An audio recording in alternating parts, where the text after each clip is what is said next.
День за днем корреспонденты нашего канала следят за событиями в республике и за ее пределами. О самых главных из них расскажем в ближайший час. Вы смотрите итоговую программу «Якутия. День за днем». Меня зовут Иван Лазаренко, и вот о чем мы поговорим сегодня. 22 апреля пройдет всероссийское голосование по внесению поправок в основной закон страны. Какие предложения уже внесены и какие изменения ждут жителей России? Мне понравилась статья о патриотизме, да? Потому что там четко указывается о воспитании духа патриотизма у подрастающего поколения. Налог на домашних животных предложили ввести в столице региона. Исправит ли это ситуацию с бездомными животными на улицах столицы, или горожане начнут массово избавляться от своих питомцев, что только усугубит обстановку? Они не станут платить налог, и безнадзорных животных станет еще больше. Потому что не все смогут платить налог. Инвалидность не приговор. Это в очередной раз доказали участники регионального этапа чемпионата по профмастерству «Обилимпикс», который прошел в республике. Это довольно сложно. Надо быть аккуратным и выполнять все чисто. Участвую впервые. Я начал заниматься резьбой по дереву только в этом году. Мне нравится. Учитель сказал, что у меня хорошо получается. Лидеры Дальнего Востока по итогам первого этапа конкурса фонда президентских грантов. 25 некоммерческих организаций Якутии получили заслуженное признание и средства на реализацию своих проектов. И главное то, что мы не просто создаем стелу, памятник, и еще плюс к этому мы разрабатываем проект. Вот проект сайта справочника. Все экстренные службы по одному номеру. В Якутии начала работу система экстренной помощи по единому номеру 112. Сразу позвонил на 112, да, например, и все твои проблемы, будут решены, да? Наравне с мужчинами расскажем о девушках, которые выбрали на первый взгляд совсем не женскую профессию. Культурненько в автобусе, как-то порядочек сразу, видимо. Чувствуется, что женская рука за рулем. Проектное финансирование с использованием счетов эскроу и развитие ипотечных программ. Центральные темы рабочей встречи главы Якутии Айсена Николаева и генерального директора агентства Дом.РФ Виталия Мутко. Стороны подписали соглашение о сотрудничестве в сфере реализации национального проекта «Жилье и городская среда», который затрагивает вопросы благоустройства, расселения жителей из аварийного фонда и ипотеку. Саха-Якутия является одним из лидеров на Дальнем Востоке по объему ввода жилья. Договорились, что объединим усилия в вопросах создания условий для проектного финансирования прежде всего, с учетом новой модели финансирования. Мы договорились, что в ближайшее время наши коллеги из Банка Дом.РФ посетят республику вместе с нашим партнером, ипотечным агентом республики. Поработаем на теме, как первое, это вопросы проектного финансирования, запуска проектов. И второе – это по реализации ряда программ по ипотечному кредитованию. По официальным данным, на конец февраля 2020 года в нашей республике одобрены 3300 заявок по программе дальневосточной ипотеки со ставкой 2%, оператором которой выступает Дом.РФ. Конечно же, мы хотим это сотрудничество расширять. И сегодня с Виталием Ильичем мы проговорили ряд проектов, связанных крупных, таких с развитием наших городов, таких как Якутск, Нерюнгри, по новым механизмам кредитования, по работе с застройщиками в республике. Уверен, что вот как раз эти решения, которые сегодня на федеральном уровне приняты, на уровне правительства Российской Федерации, они позволят регионам, в том числе и дальневосточным, и Республике Саха-Якутия, в том числе, более активно развиваться. И, конечно, мы должны выполнять те задачи, которые поставлены в национальных проектах. К слову, 2% ипотека сделала для мирнинцев покупку недвижимости в крупных городах более доступной. Воспользовавшись льготным займом, молодые семьи переезжают, например, в Якутск или Улан-Удэ. Впрочем, приобрести квартиру по выгодным условиям можно и в самой алмазной столице. Подробнее об условиях расскажем в следующем материале. Согласен запустить в регионе специальную ипотечную программу, по которой молодые семьи смогут брать кредит на покупку квартиры или дома в дальневосточных регионах всего под 2% годовых. Слова действительно достойные аплодисментов. Заявление о вводе льготной ипотеки Владимир Путин сделал в сентябре. Молодые семьи ликовали. В столице ДФО, Владивостоке, уже в декабре появились ее первые получатели. В Мирном, как показали результаты нашего опроса, о 2% займе знает каждый третий. Этим не увлекаюсь, не знаю. Ничего. Недавно здесь. Вообще не слышали про дальневосточную ипотеку? Нет. Знаю, что она есть, но то, что она мне не нужна, это я точно знаю. Не тот возраст для меня уже, чтобы брать ипотеку. Возраст действительно имеет значение. Кредит с господдержкой могут получить заемщики 3 категорий. Первая – молодые семьи, в которых оба супруга граждане Российской Федерации, возрастом не старше 35 лет. Вторая – это одинокие родители с несовершеннолетними чадами. Третья – получатели дальневосточных гектаров. Размер кредита до 6 миллионов рублей, а срок не больше 20 лет.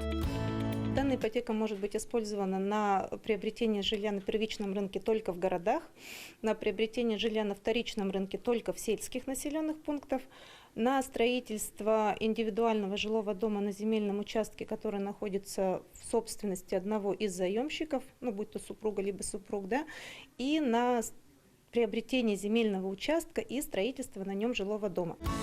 Купить строящееся жилье в Мирном пока не получится. Действующих застроек сейчас нет. А вот стать собственником квартиры с первичного рынка вполне. Порядка 5-7 помещений ждут своих хозяев в новой 9-этажке на Ленинградском проспекте. Впрочем, некоторые мирнинцы пошли дальше. Одна семья с помощью 2% ипотеки вообще решила переехать в Улан-Удэ. Другая – в столицу республики. В Якутске у нас вот сейчас уже оформляется право, и на следующей неделе уже будут счастливые обладатели квартир. На сегодняшний день у нас принято порядка 17 заявок, приняты положительные решения. Сейчас в списке участников программы, что принимают заявки в Мирнинском районе, 3 банка. Их названия на экране. Выдавать льготные кредиты они будут в течение 5 лет. Кристина Каширина, Илья Засухин, Анатолий Гуськов, телеканал «Алмазный край». Безусловно, обеспечение комфортным жильем жителей страны – одна из приоритетных задач. Президент России Владимир Путин поручил выделить дополнительные 10 миллиардов рублей из федерального бюджета на программы развития жилищного строительства в регионах. Эти средства выделят в рамках проекта «Жилье», включенного в национальный проект «Жилье и городская среда» до 1 июня. Всего на финансирование мероприятий по стимулированию программ в регионах запланировано почти 184 миллиарда рублей на 5 лет. Ранее было озвучено, что объем ввода жилья в стране вырос на 6,1%. При этом задача по увеличению этого показателя стоит практически перед всеми регионами. Также Владимир Путин поручил Кабмину найти источники финансирования для ремонта ветхого жилья. Министры также должны представить предложение по финансированию инженерной подготовки территорий для реализации проектов жилищного строительства. Эта работа должна быть завершена до июля. Ответственным назначен председатель Кабинета министров Михаил Мишустин. По итогам первого этапа конкурса Фонда президентских грантов победителями стали 25 некоммерческих организаций Якутии. Общая стоимость грантов составила более 22 миллионов рублей. По количеству поддержанных заявок Якутия вышла на первую позицию. По сумме выигранных средств республика занимает второе место после Приморского края. Все подробности в материале нашего корреспондента Юрия Осипова. Диана на протяжении 4 лет еще со студенческой скамьи занималась исследовательской работой по увековечиванию памяти ветеранов Великой Отечественной войны. Со временем ее труд разросся и превратился в масштабный проект. Сегодня она в числе победителей конкурса Фонда президентских грантов. Стелла обелиска с именами наших предков, дедов, которые участвовали в Великой Отечественной войне, и чураптинских вынужденных переселенцев. Вот.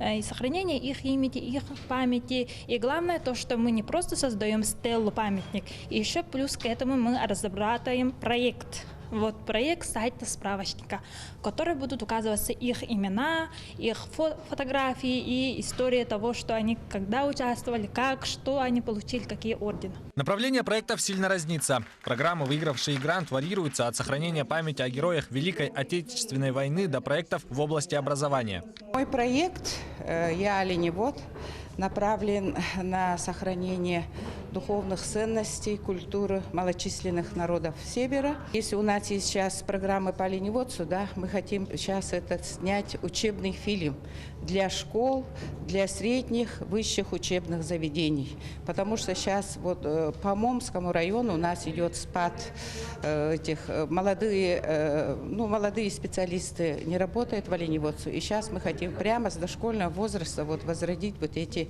традиционные отрасль оленеводства. В конкурсе фонда президентских грантов также выиграли проекты в области культуры. Региональное общественное движение «Подруги» Джой Галяр представили фотопроект «Мама в книге». Мы, как инициативная группа, существовали 3 года. В прошлом году мы получили юридический статус и приняли первый раз участие в конкурсе. У нас было 5 заявок, и выиграла вот наша одна по фотопроекту «Мама в книге». Мы выиграли, потому что, наверное, нам очень хорошо помогли, консультировали сотрудники ресурсного центра НКО.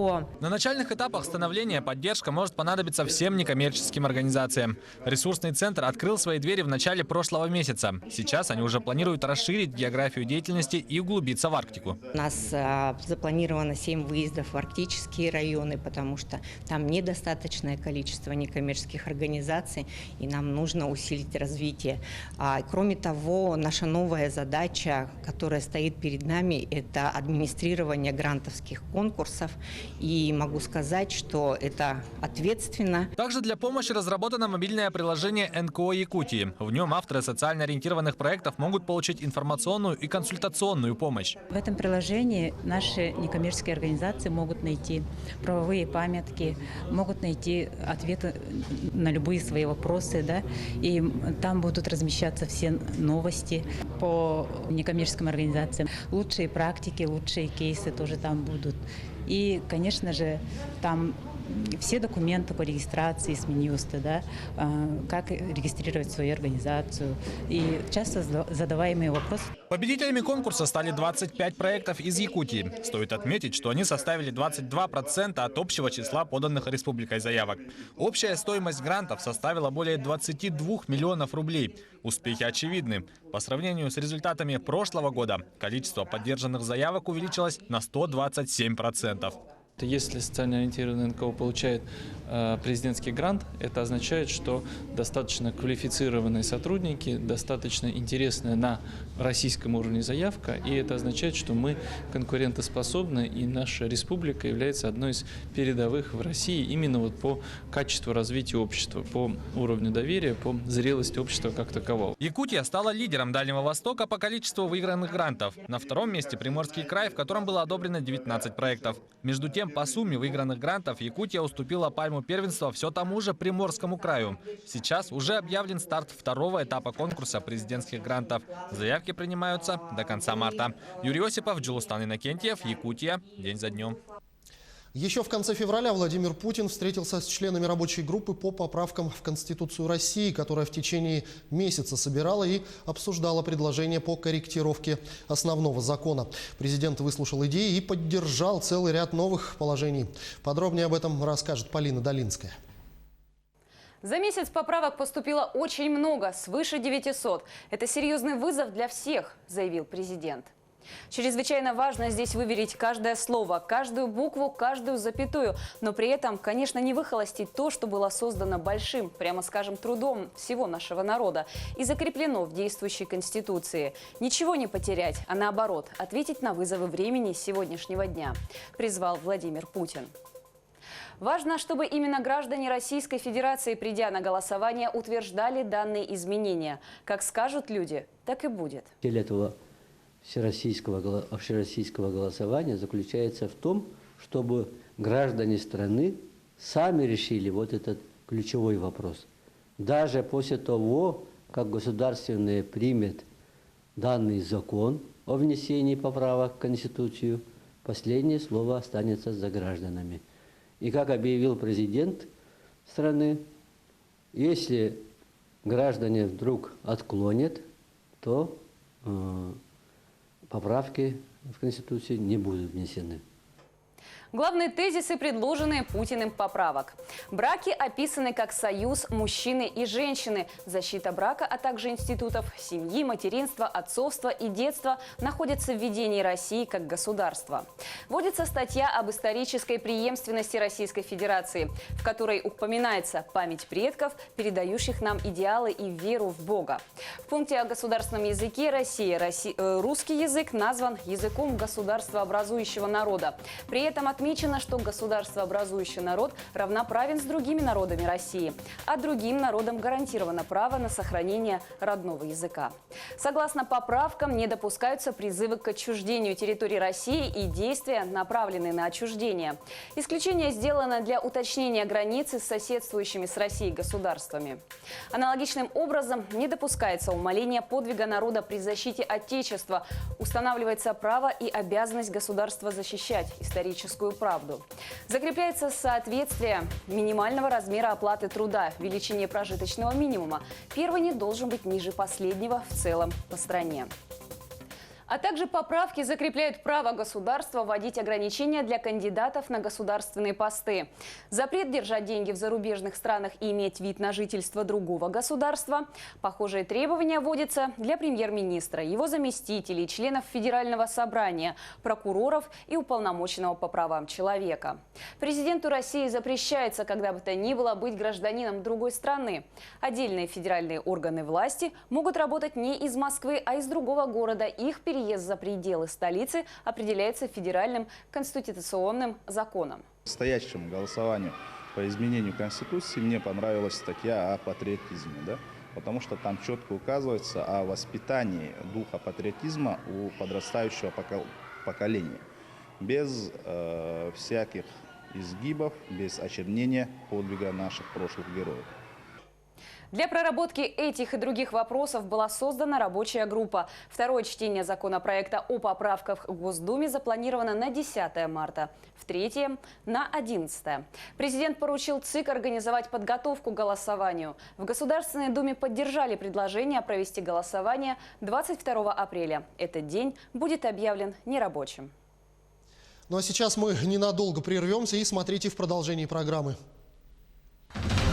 Налог на домашних животных предложили ввести в столице региона. Исправит ли это ситуацию с бездомными животными на улицах Якутска или только усугубит обстановку?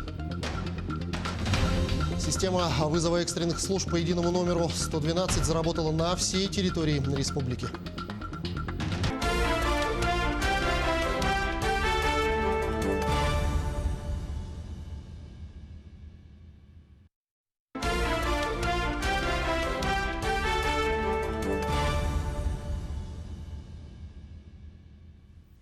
Мы продолжаем программу.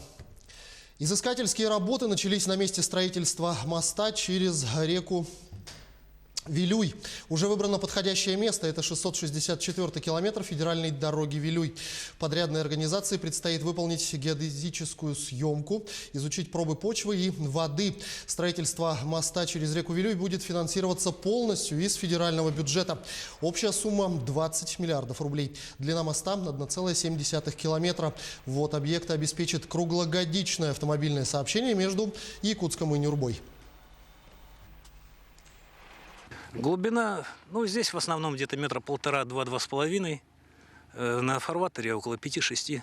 Изыскательская работа займет, примерно, наверное, месяц. Створ по воде 990 метров. А сам створ 990 метров? 990, это водяной створ. А там же у нас пойма еще, там еще 500 метров. Дорога должна пройти где-то 664 между 665.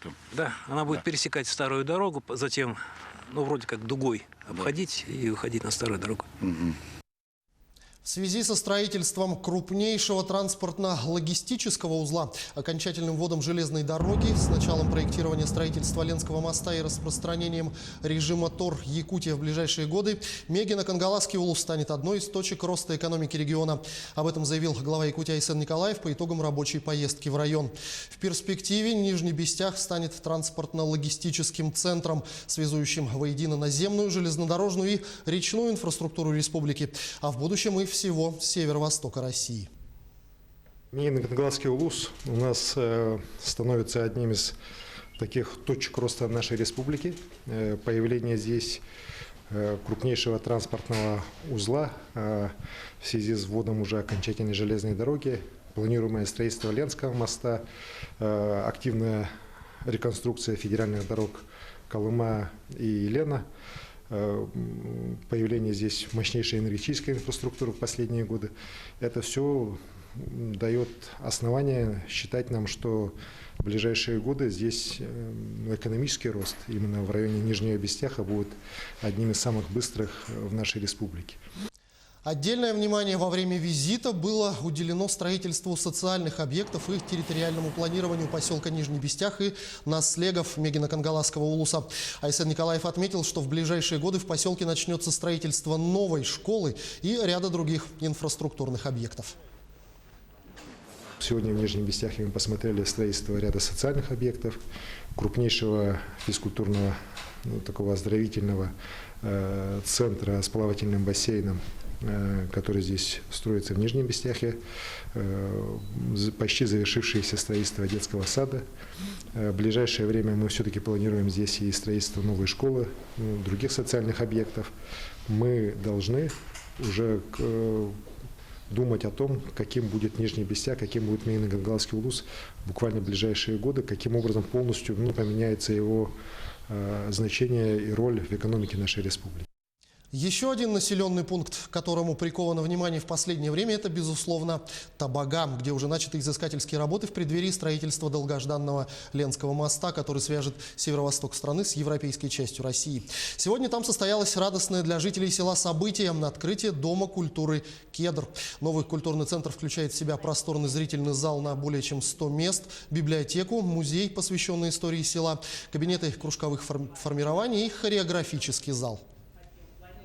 В последние годы открыты прекрасные дворцы культуры в Мархе, в Магане и вот сейчас в Табаге.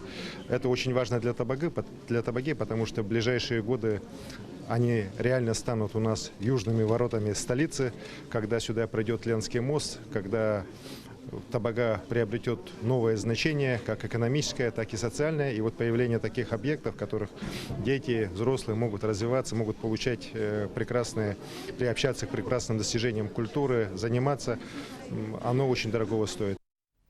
Но кроме радостных событий, жители пригородов и столицы по-прежнему сталкиваются и с проблемами. Одна из главных – безнадзорные животные на улицах. Хочешь собаку – заплати. По мнению столичных чиновников, проблему может решить введение налога на содержание домашних животных. Каким образом, выясняла Ульяна Шагина. Через руки Евгении Макиевской за много лет прошло больше сотни бродяжек. «Жалею, вот и подбираю», признается женщина. Почти всех удалось пристроить, оставила себе только двоих. Собаку Зайку пару лет назад предали хозяева, переехав в другой город. Евгения не смогла пройти мимо умирающего животного, выходила, много денег ушло на восстановление. Вот сейчас я хожу, подкармливаю тоже собачку, тоже такая маленькая, не знаю, может быть, заберу.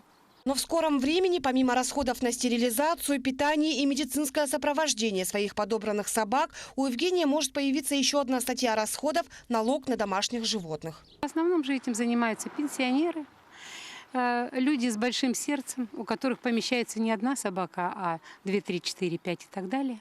И, конечно, будет вздыхать и проходить мимо. Ну а если убьет желание, значит, дальше уже просто убьет животного.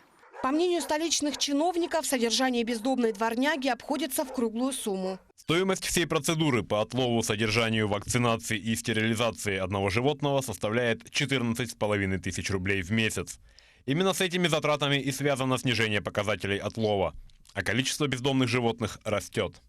Работники же приюта, наоборот, считают, что хозяева домашних животных, не желая оплачивать налог, начнут отказываться от своих питомцев, что, конечно же, в разы увеличит количество бродячих собак на улицах столицы.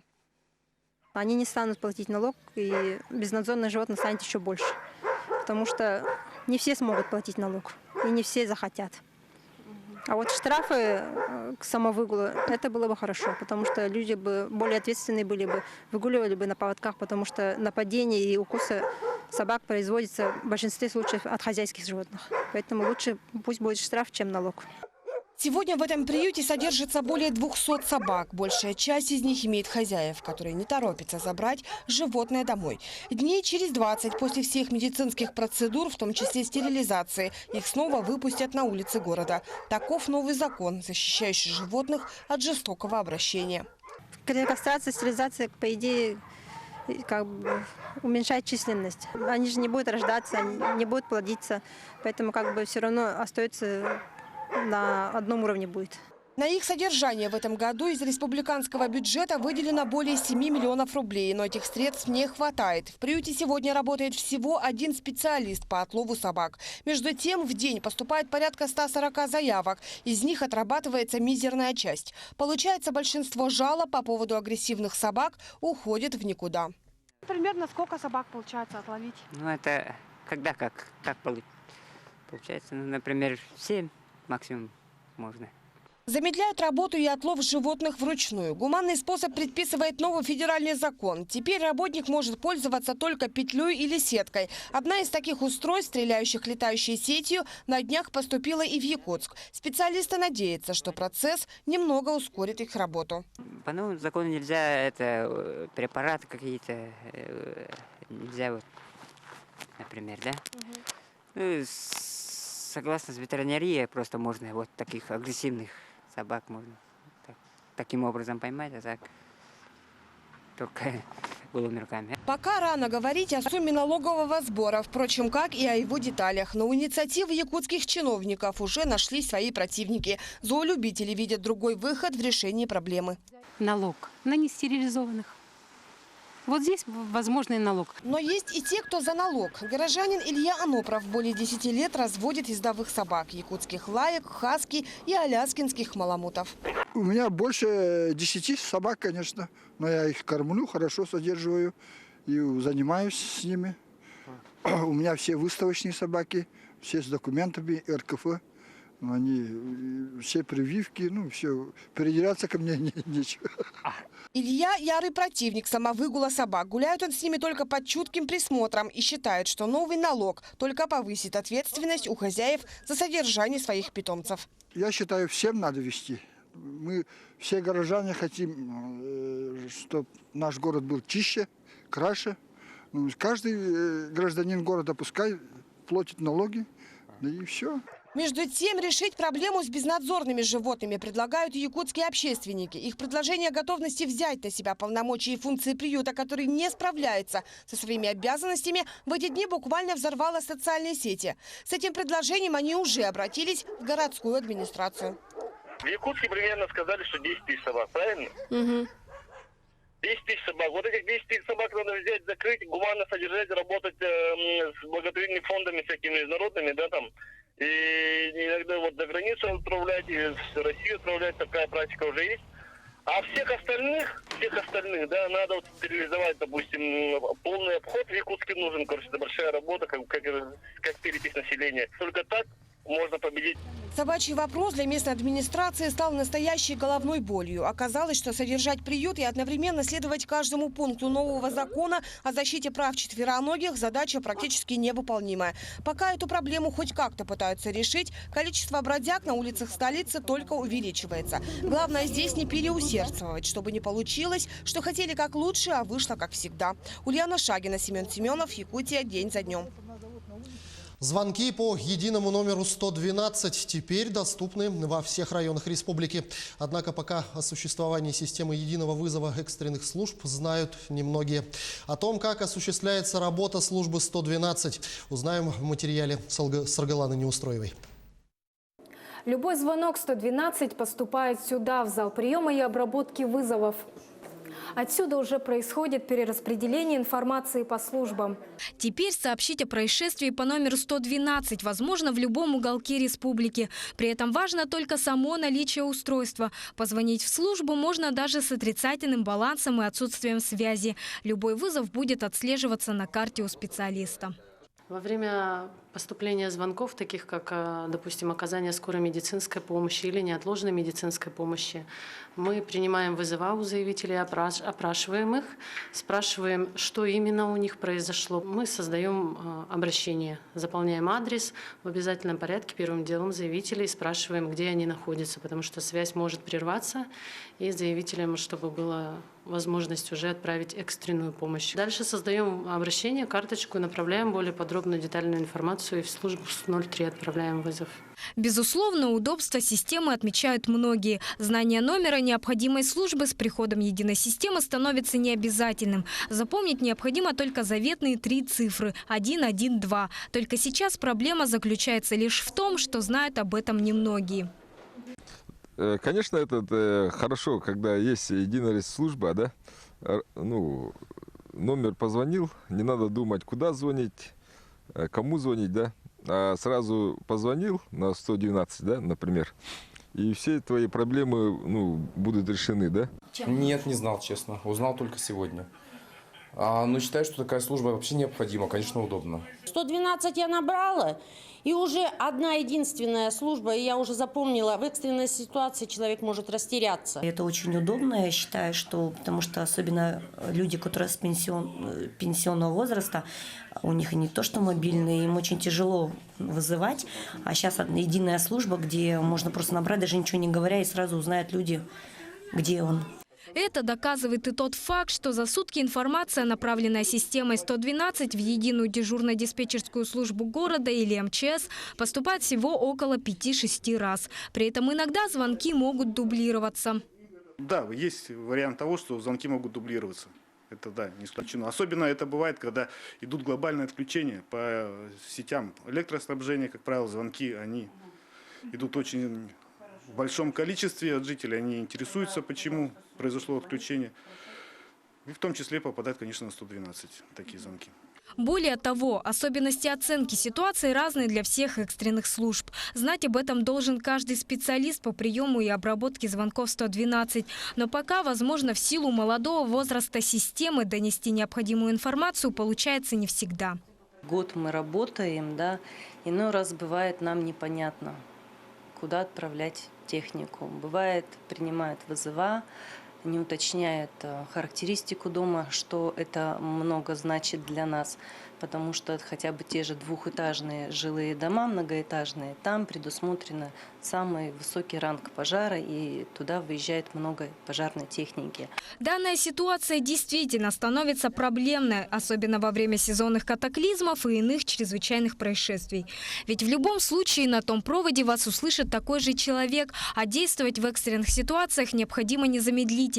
Тем не менее, работа по популяризации службы уже началась. Проводится ряд мероприятий по популяризации номера.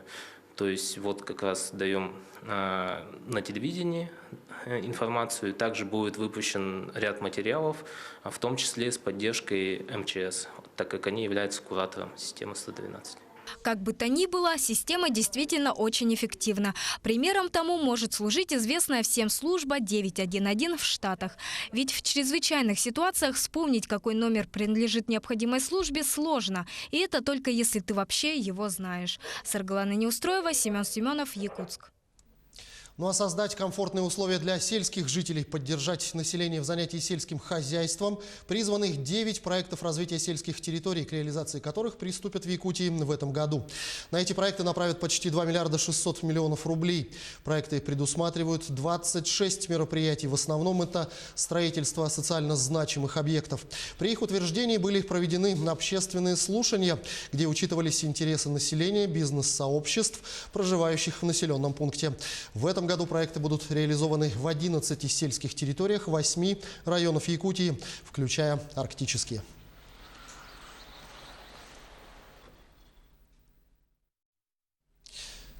Ну а сейчас мы снова ненадолго прервемся, буквально через минуту продолжим, не переключайтесь.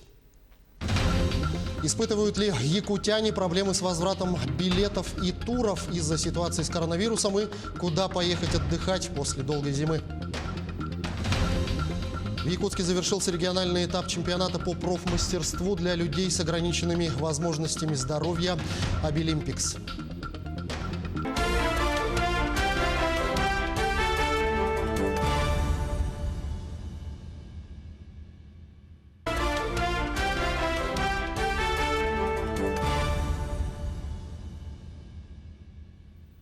Мы продолжаем. Цель вбросов о больных коронавирусом в России – посеять панику среди населения. Об этом заявил президент России Владимир Путин. Цитирую. В последнее время в социальных сетях появляются фейковые сообщения о достаточно большом количестве заболевших на территории Российской Федерации и о том, что официальные власти скрывают эту информацию. Хочу еще раз доложить вам, что это не соответствует действительности. Конец цитаты. Что касается вбросов этих провокационных, ФСБ докладывает, что в основном они организованы из-за границы, но это, к сожалению, нас сопровождает всегда. Цель таких вбросов понятна: посеять панику среди населения. Противопоставить этому можно только одно – своевременную, всеобъемлющую и достоверную информацию для граждан страны. Тем временем анализ на коронавирус у 3 якутян показал отрицательный результат. Таким образом, заболевших инфекцией в Якутии не зарегистрировано. Опасную инфекцию не нашли и у ребенка, мать которого, так же как и остальные, обратившиеся с признаками ОРВИ, вернулась из Южной Кореи. Сейчас все они госпитализированы в инфекционную клиническую больницу. По предписанию Роспотребнадзора всем гражданам, прибывшим из Южной Кореи, врачи выдали больничные листы. И они должны находиться дома в течение 2 недель с ограничением на передвижение. Я хочу отметить, что 2 женщины из них, из вчерашних, которые обратились за медицинской помощью, это были пассажирки рейса от 4 марта. То есть в аэропорту по прибытию у них уже брали анализы на коронавирус, и он у них был отрицательный. Поэтому на сегодняшний день в лаборатории мы их исследуем, анализы полностью на весь спектр респираторных вирусных инфекций.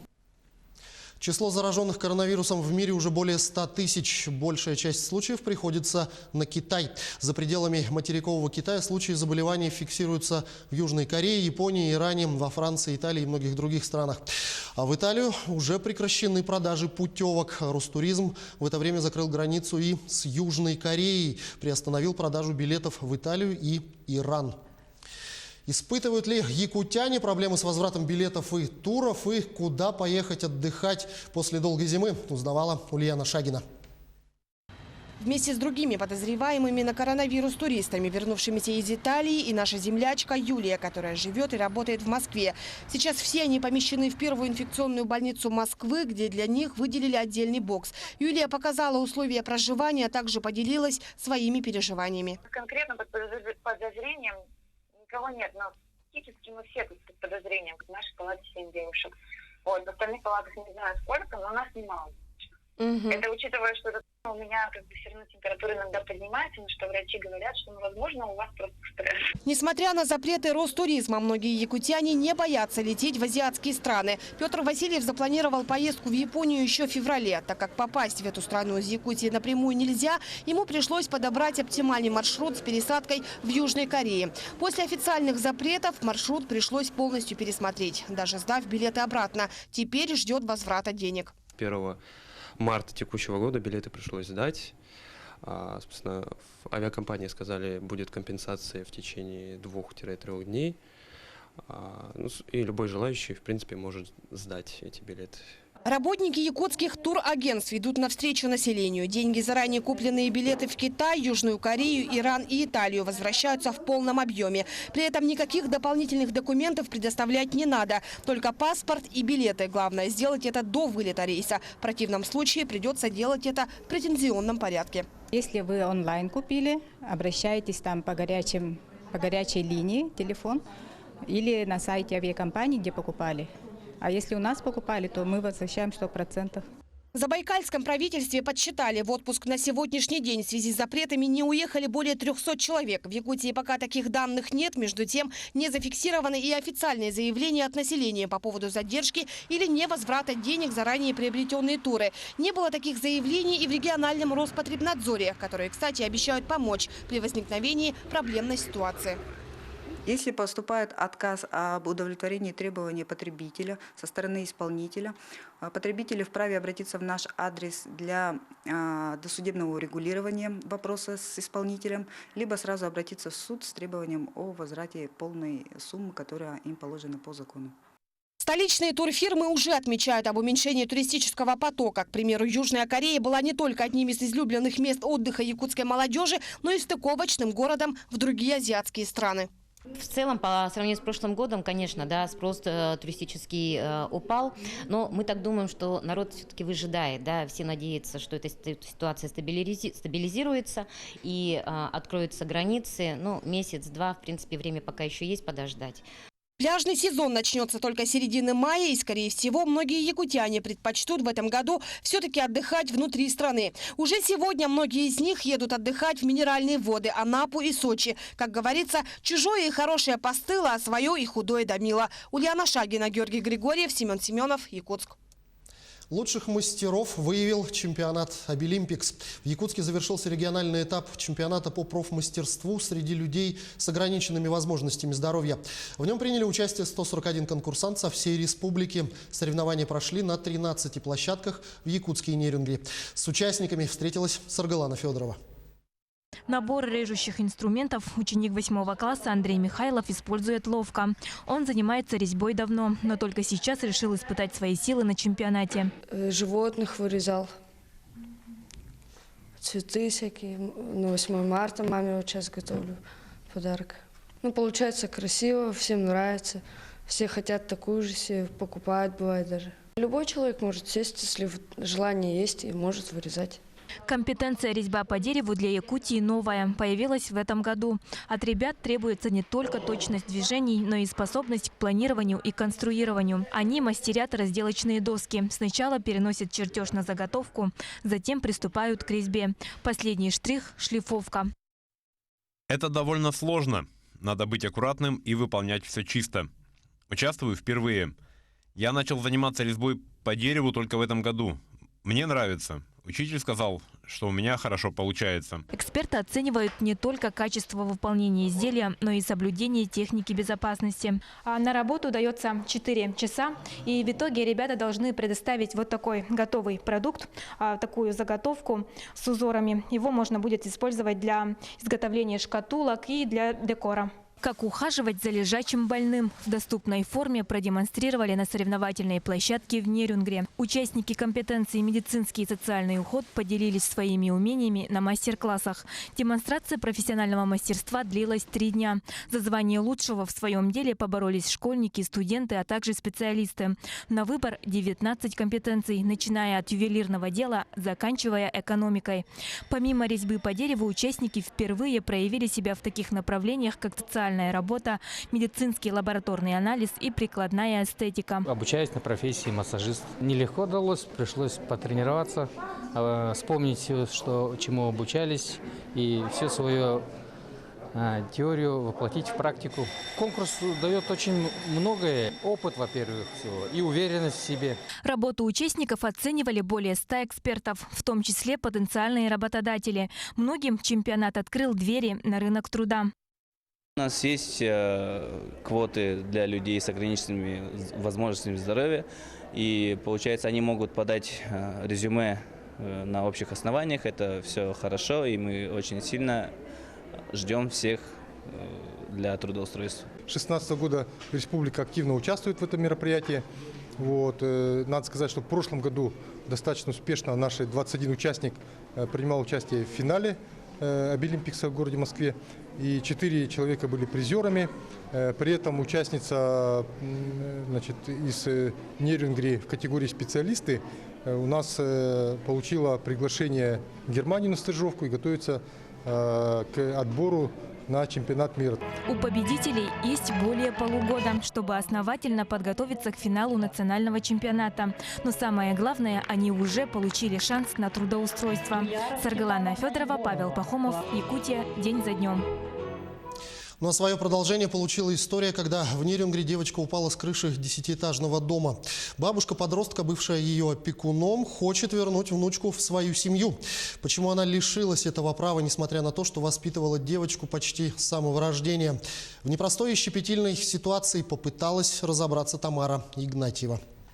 Так получилось. получилось, что 12 лет назад Ирина стала опекуном своей родной внучки. Девочка росла в любящей семье бабушки и дедушки. Они водили ее в разные кружки, спортивные секции. Девочка пробовала свои силы в музыкальной и художественной школах. Хорошо училась, и в школе ее знали как общительную и добрую. Но со слов бабушки, 2 года назад у ребенка начался переходный возраст. И возникли сложности. Плохая успеваемость, раздражительность, попытки выйти из-под контроля опекунов. Я обратилась в опеку и поместили ее в Тускул, реабилитационный центр, в целях профилактики. Месяц она там пробыла, с психологами мы работали, я ездила к психологу.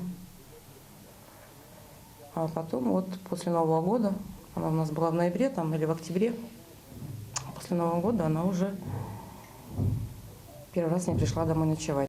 А через год с лишним, 2 октября прошлого года, наступил роковой день, когда девочка упала с крыши 10-этажного дома. В результате падения девочка получила многочисленные травмы и была доставлена в больницу в тяжелом состоянии. Через неделю после трагедии органы опеки отстранили Ирину от исполнения обязанностей попечителя. Хотя она не переставала ухаживать за внучкой. 31 декабря прошлого года Нерюнгринский городской суд признал незаконным постановление районной администрации об отстранении Ирины от исполнения обязанностей попечителя. Органы опеки, не согласившись с решением суда, подали апелляционную жалобу, мотивируя тем, что оставлять ребенка с родной бабушкой опасно для жизни внучки. Ребенок, который находится под опекой государства. 3 месяца она полностью лежала, вообще не двигаясь, не вставая. То есть эти пеленки, памперсы, у нас противопролежневым мы лечили ее, и она у нас стала на костыли 30 января, когда ей положили гипс после операции. Она стала постоять. То есть их вообще там не было. Они ее не поздравили с Новым годом. Они ее не поздравили с днем рождения в январе. Их не было. Тогда Ирина подала иск в суд на определение места жительства внучки до окончания судебного разбирательства и стала просить о помощи. Написала письмо президенту, обратилась к уполномоченным по правам ребенка России и республики. Кстати, на адрес последней написала заявление и сама 15-летняя пострадавшая, которая заявила желание проживать с бабушкой. Изучив документацию, заявление со стороны девочки, а также со стороны бабушки, считаю необходимым выразить свое мнение.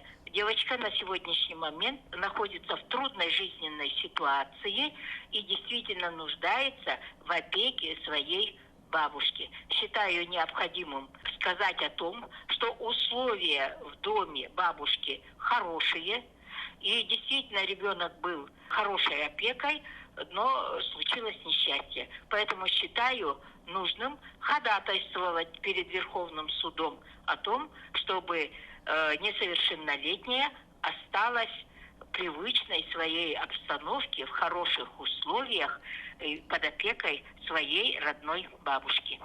Мы попытались узнать у органов опеки, с чем было связано их решение отстранить женщину от попечительства. Но от комментариев представители районного управления воздержались, сославшись на решение этого сложного вопроса в суде.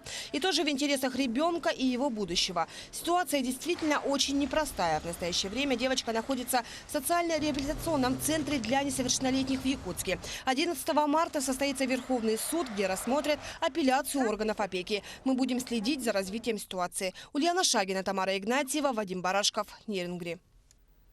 Сейчас мы снова ненадолго прервемся и смотрите в продолжении программы. Наравне с мужчинами расскажем о девушках, которые выбрали на первый взгляд совсем не женскую профессию. Куда идти и что смотреть? Обзор самых интересных мероприятий следующей недели.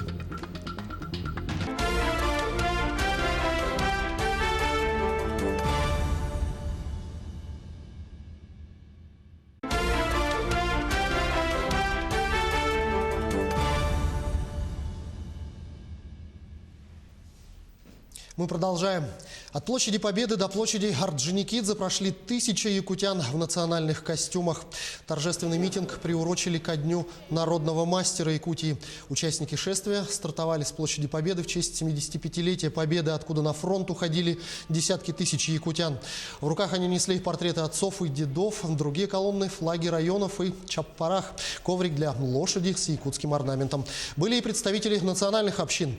Самая красочная колонна завершила шествие хороводом Усуохой на площади Орджоникидзе. Национальный атрибут татар, это тюбетейка. Так как тут у нас суровый край, поэтому мы ходим в национальных одеждах, так называемая Аляска. Поэтому такой вот у нас национальный костюм сегодня. Нынче отмечается столетие образования Татарской Советской Социалистической Республики.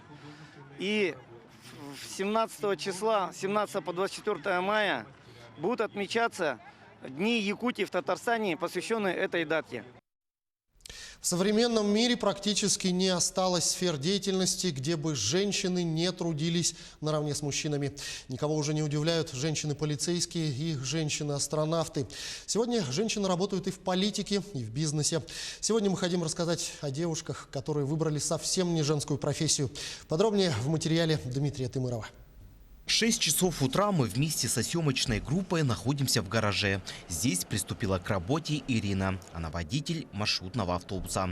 Перед выездом в город первым делом влажная уборка. Далее заполнение путевого листа и заправка транспорта. Ведь работать будет до позднего вечера. На заправке уже привыкли видеть Ирину, ведь каждое утро она обязательно сюда заезжает. Со скольки они начинают сюда уже подъезжать и заправляться? С 5 утра. 5 утра начинают ехать. Это за сегодня уже который по счету автобус? Ой, я даже не посчитал. С утра много их было. О профессии водителя общественного транспорта Ирина не мечтала. Но вот судьба сложилась так, и теперь с этим видом техники у нее особые отношения. Первая у меня машина была, это «Волга». Работала я в такси. Потом я отучилась на категорию «Д» в 2010 году. А стаж вождения у вас сколько? С 2009-го. И почему решились все-таки? Это благодаря мужу, он меня к этому подбил. Сразу за руль села. Кондуктором я никогда не работал. Водителем маршрута номер 25 Ирина работает уже 7 лет. Коллега по цеху рада, что на их линии работает девушка. Это не только разбавляет коллектив, но и радует глаз. Мы же уважаем ее, она так-то работает нормально.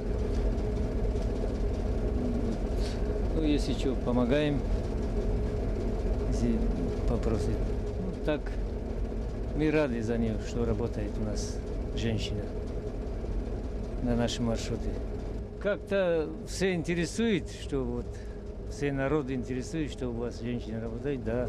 Мы говорим, работает, да, есть у нас. За сутки несколько десятков выездов по маршруту. Между перерывом успевает попить чай или кофе, ну и пообщаться с коллегами. Минут 10-15 стоим. Там кафешка есть. По времени, если где-то пробок нет, успеваем поесть, перекусить. Когда пробки, даже поесть не успеваем. Сегодня зарплата водителя общественного транспорта около 60 тысяч рублей. Для тех, кто арендует транспорт, из этой суммы 50% уходит на аренду транспорта и на содержание автомобиля. 2,5 рубля выходит чистыми. 3. Это не считая заправки. На заправку 2,5 рубля. Для водителя это плохо. Если не свой автобус, ты в аренду работаешь, то вообще невыгодно. Несмотря на все эти нюансы, Ирина любит свою работу. Здесь не только хватает общения, но и наблюдаешь за городом. Лучше, чем сидеть в офисе. Пассажиры Ирины отзываются о ней теплыми словами. Ведь женщина за рулем – это, пожалуй, самый надежный водитель. Я вот на этом автобусе практически всю зиму езжу. Нравится, очень аккуратненько все. Ездит тоже аккуратно. Культурненько в автобусе, как-то порядочек сразу, видимо, чувствуется, что женская рука за рулем. Очень приятно, да. И удивительно, что женщина. Спасибо ей. Следующий наш герой – это Евгения. Она работает инспектором ПДН. Работать в системе МВД, как она рассказывает, мечтала с детства. После окончания университета сразу пришла в органы. В органах внутренних дел я работаю с 2006 года. В должности подразделения по делам несовершеннолетних работаю с 2010 года на протяжении 10 лет. Изначально с детства у меня была мечта работать в полиции. Мне казалось это интересным, но и сейчас это также является для меня актуальной и интересной работой. Хотя она немного сложная, но тем не менее я люблю свою работу. Работа действительно сложная. Тут не в офисе сидеть и печатать документы. Евгения практически каждый день ездит навещать своих подопечных. Ведь от ее визита зависит не только благополучие семьи, но и будущее детей. Здесь еще с видеорепортажем. Чего страшного? Надо спросить, как поживает. Нормально? Нормально все. Нормально? Сейчас болеют? Понятно. Ага, старшая в школе. Во время таких визитов инспектор ПДН общается не только со взрослыми, но и с детьми. Сегодня мы посетили семью, которая стоит у нас на профилактическом учете. Мама одна воспитывает 3 детей. На момент проверки мама с детьми находилась дома, младшие дети болеют. Также данная семья является малоимущей, поэтому им оказывается помощь администрации села. С ними проводится профилактическая работа в виде профилактических бесед, проверок по месту жительства. При необходимости направляем ходатайство об оказании необходимой помощи в органы системы профилактики. Сегодня на профилактическом учете первого отдела полиции состоят 68 неблагополучных семей, а также 90 несовершеннолетних. За ними, можно сказать, ведется практически ежедневный контроль.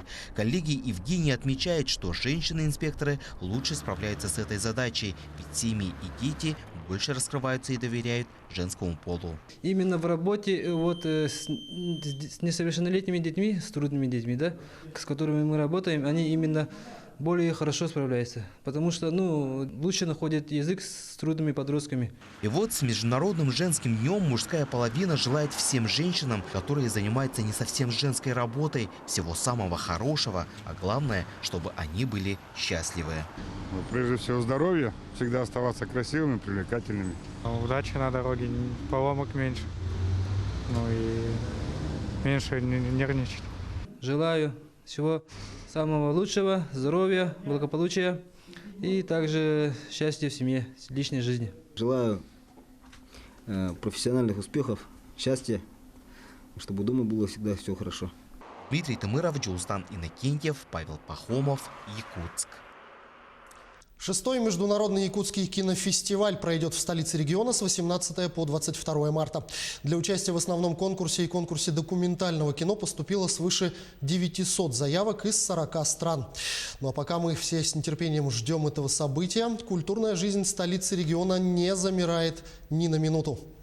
Не только в выходные, но и в будние дни театры и кинотеатры Якутска готовы распахнуть свои двери для зрителей.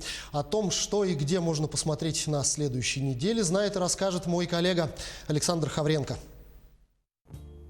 Кинотеатры и театры города приготовили для зрителей много интересного. И начнем мы с обзора киноновинок. На большой экран вышел мультфильм для всей семьи «Вперед!». Братья-эльфы Йен и Барли Лайфуты живут в волшебном мире, населенном троллями, гоблинами, гномами, кентаврами и единорогами. Когда-то их мир переполняла магия, но те времена прошли, и теперь сказочные существа летают на самолетах, пользуются автомобилями и ведут в целом прозаичную жизнь. Однако неожиданная находка приводит к тому, что братья решают отправиться в захватывающее путешествие на поиски настоящего волшебства из древних преданий. Папа вернется сюда? Такое возможно? С этой штукой, да! Также на большой экран вышел триллер «Остров фантазий». Фильм основан на популярном в Америке в 80-х-90-х годах сериале с одноименным названием. Загадочный мистер Рорк воплощает в жизнь самые смелые и таинственные мечты своих постояльцев на роскошном, труднодоступном тропическом курорте. Ваши желания ограничиваются лишь вашей фантазией, но готовы ли вы к их осуществлению и к тем последствиям, которые они за собой влекут? Готовы ли гости разгадать тайну острова и спасти свои жизни, когда фантазии обернутся настоящим кошмаром? Ответы узнаем в кино. Также смотрите в кино очередную фантазию кинематографистов на сюжет Герберта Уэллса о Человеке-невидимке. Когда отношения с богатым и гениальным ученым оборачиваются сплошным насилием и агрессией, Сесилия Касс сбегает под покровом ночи. Скрываться ей помогает сестра, друг детства и его дочь-подросток. Вскоре бывший бойфренд Сесилии совершает самоубийство и оставляет ей в наследство немалую долю своего огромного состояния. Однако девушка подозревает, что ее бывший инсценировал свою смерть и на самом деле все еще жив. Столкнувшись с чередой жутких и смертельно опасных происшествий, Сесилия постепенно начинает сходить с ума, отчаянно пытаясь доказать, что ее преследует некто невидимый. Российские кинематографисты представляют комедию «Отель Белград». Паша – сербский сердцеед и весельчак, хозяин 5-звездочного отеля в Белграде. Он живет, не зная бед, пока случайно не портит новое, многомиллионное приобретение коллекционера-мафиози. В уплату долга криминальный босс заставляет Пашу жениться на своей дочке. Девушка начинает готовиться к свадьбе, когда Паша после 4-летней разлуки неожиданно сталкивается с Дашей, своей русской любовью. В романтичной атмосфере древнего города между ними готовы вспыхнуть новые чувства, если бы не будущий тесть, настоящий муж, слепой дед и друг банкрот.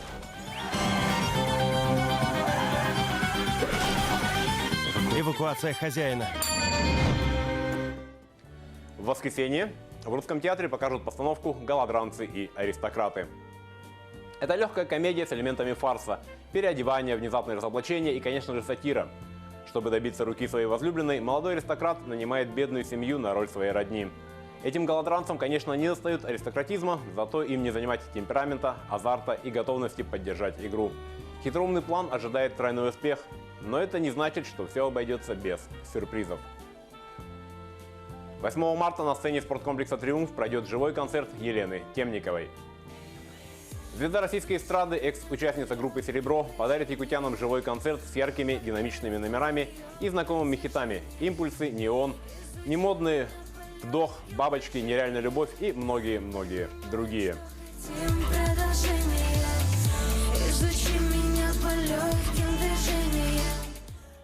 А на сцене Государственного театра оперы и балета 8 марта Уля Сергачева «Кюнней» представляет юбилейное шоу. Лучшие песни «Кюнней» только в один день. 7 музыкальных направлений и 7 образов «Кюнней» впервые соединятся в одном концерте, посвященном 25-летию творчества. Хиты разных лет, песни «Кюнней» в исполнении друзей, лучшие дуэты с Джидо, Алексеем Егоровым, Игорем Егоровым, Прокопием Федоровым, экспериментальные номера и новые песни. Это будет первый совместный проект «Кюнней» и продюсера Ниргуяны Яковлевой, руководителя студии «Завод».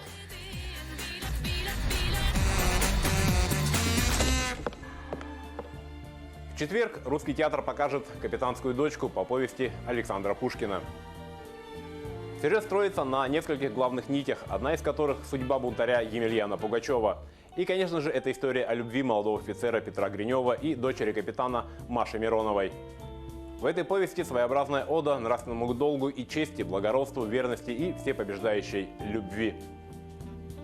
12 марта в Театре оперы и балета гастроли чукотско-эскимосского ансамбля «Эргерон».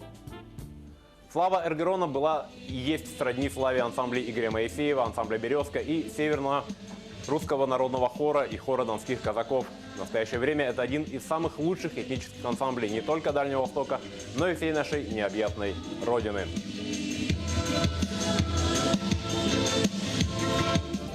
На этом у меня все. Интересной вам недели. Вы смотрели программу «Якутия. День за днем». Именно такой была эта неделя. Корреспонденты нашего канала продолжают следить за развитием событий. И прощаясь с вами, хотелось бы от имени всех мужчин телеканала «Якутия-24» поздравить вас, милые женщины, с праздником 8 марта. Пусть вас окружает любовь, будет больше поводов для улыбок, и глаза пусть всегда светятся счастьем. Для вас в студии работал Иван Лазаренко. До встречи в эфире.